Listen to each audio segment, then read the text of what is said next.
Ito yung mga lugar na dapat bisitahin mo kung pupunta ka ng Tagaytay. Una ay ang People's Park in the Sky na matatagpuan sa Mount Sungay o sa pinakamataas na bahagi ng Tagaytay.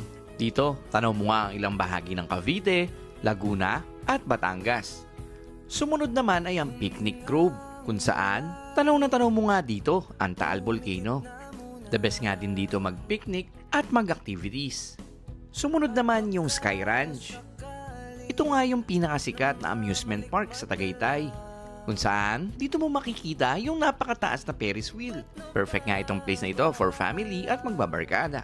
At kung gusto mo naman magnilay-nilay, the best din dito pumunta sa San Antonio de Padua Chapel. Ito nga yung chapel na matatagpuan sa Iruhin East, Tagaytay City. Isa nga itong simbahan na may view ng Taal Lake at Taal Volcano.